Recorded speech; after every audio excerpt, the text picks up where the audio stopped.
Assalamualaikum warahmatullahi wabarakatuh. Saya Randy Agus Cipto, Teknik Informatika Universitas Trunojoyo Madura.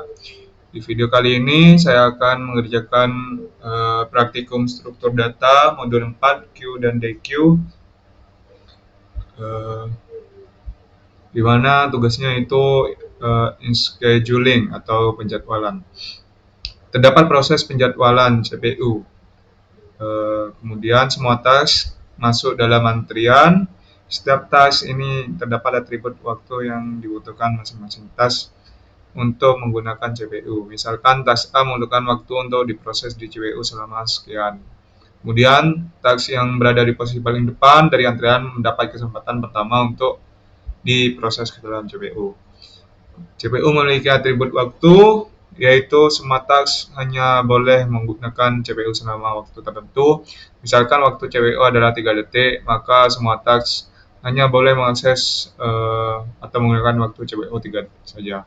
Jika suatu task membutuhkan waktu lebih dari waktu CPU, maka task tersebut akan diproses selama waktu CPU saja. Kemudian task akan dikeluarkan dan dimasukkan kembali ke belakang antrian agar task tersebut dapat diproses selanjutnya.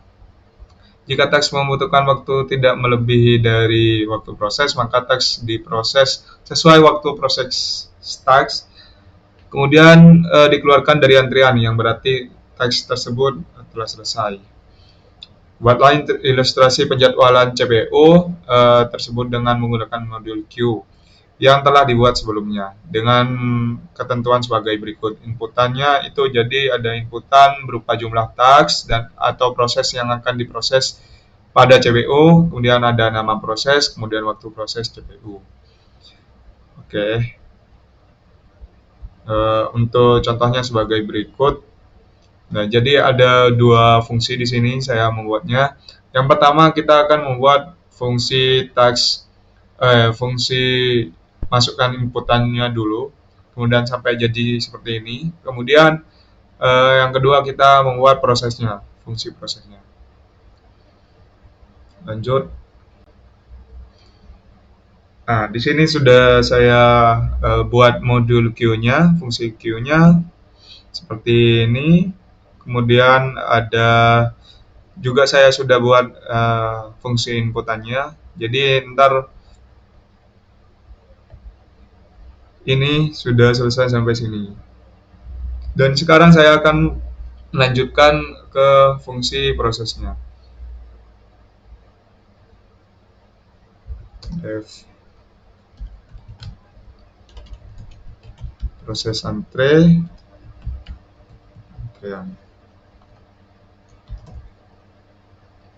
Kita menggunakan inputan waktu CPU 9, karena waktu itu integer, jadi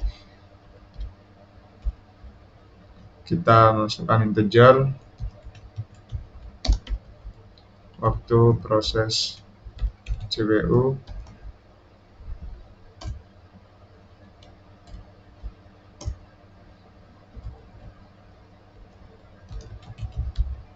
Kemudian kita print antrian proses beserta waktunya. Tambah antriannya. Kita print dulu antriannya. Di sini ada ulang atau iterasinya. Kita mulai dari 1. Kemudian while not is empty antrian. Jadi selama antrian itu enggak kosong, maka print iterasinya.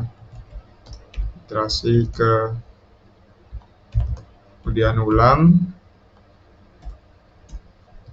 Sini kita keluarkan task yang akan diproses, DQ, menggunakan DQ antrian. Kemudian waktunya DQ proses. Karena di proses ini ada 2 juga ada nama dan waktu. Kita keluarkan satu-satu. Namanya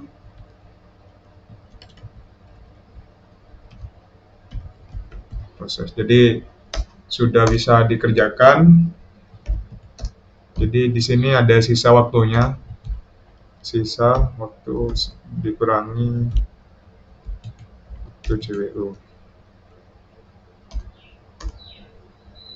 Kita menggunakan if jika ada sisanya, berarti sisanya itu lebih besar dari 0, maka akan dicetak ini fungsinya untuk tab, untuk ya kita lihat ntar. Proses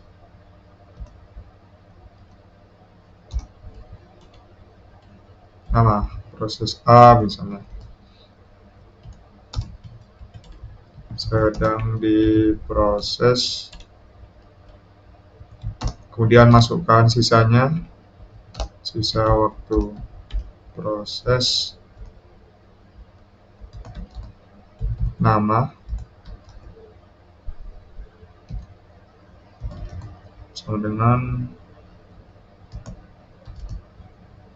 sisa.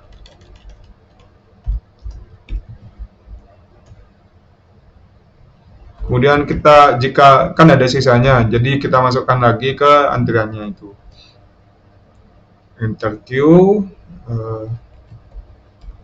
antrean,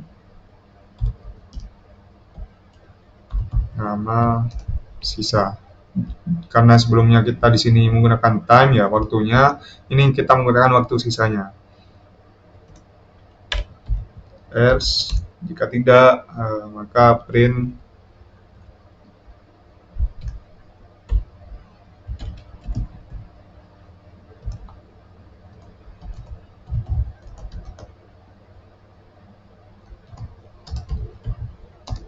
telah selesai diproses.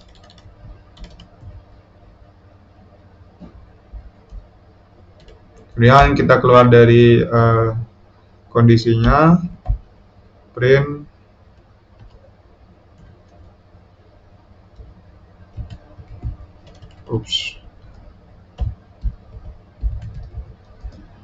data proses yang tersisa.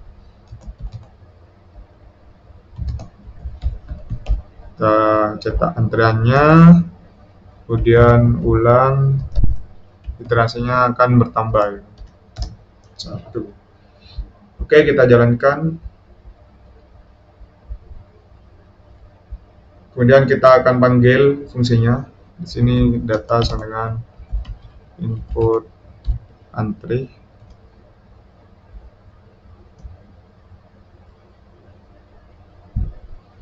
Oke, kita akan masukkan inputannya terlebih dahulu sesuai yang ada di sini ya, biar kita akan membuktikan kodenya sudah benar atau tidak.